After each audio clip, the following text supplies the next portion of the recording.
saya Fatia Rama Syarif dengan NIM 24100-414.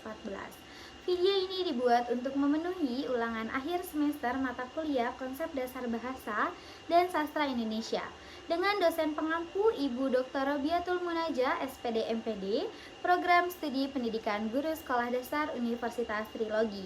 Pada video ini saya akan menjelaskan bagaimana penggunaan karya sastra sebagai media pembelajaran bahasa dan sastra Indonesia di sekolah dasar. Pembahasan ini didasarkan pada buku cerita anak yang berjudul Sahabat di Punggung Kerbau yang saya susun sendiri. Karya sastra anak sangat penting dalam pembelajaran bahasa Indonesia di sekolah dasar karena menggunakan bahasa yang sederhana, cerita yang menarik, dan dekat dengan kehidupan anak-anak. Melalui cerita, siswa tidak hanya belajar membaca, tetapi juga belajar memahami isi bacaan, mengenal tokoh, serta memahami nilai-nilai kehidupan. Buku cerita Sahabat di Punggung Kerbau menceritakan persahabatan antara seekor kerbau bernama Bubu dan burung kecil bernama Cici. Cerita ini mengangkat tema persahabatan, saling tolong-menolong, dan saling menghargai perbedaan. Tema tersebut sangat sesuai dengan karakter siswa sekolah dasar.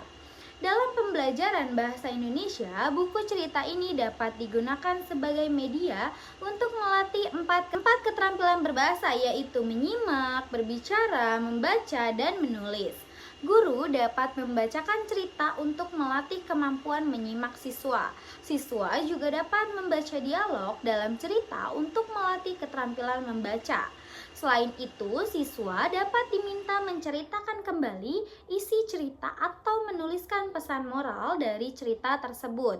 Dari sisi pembelajaran sastra, cerita ini membantu siswa mengenal unsur-unsur sastra seperti tokoh, alur, latar, dan amanat.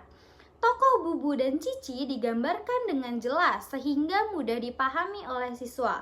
Alur cerita yang sederhana juga memudahkan siswa mengikuti jalan cerita dari awal sampai akhir. Kelebihan penggunaan karya sastra ini sebagai media pembelajaran adalah bahasanya mudah dipahami, ceritanya menarik, dan mengandung pesan moral yang baik untuk pembentukan karakter siswa. Cerita ini juga dapat meningkatkan minat baca dan membuat proses pembelajaran menjadi lebih menyenangkan. Namun, karya sastra ini juga memiliki kekurangan. Cerita tetap membutuhkan pendamping guru agar siswa benar-benar memahami pesan moral yang terkandung di dalamnya.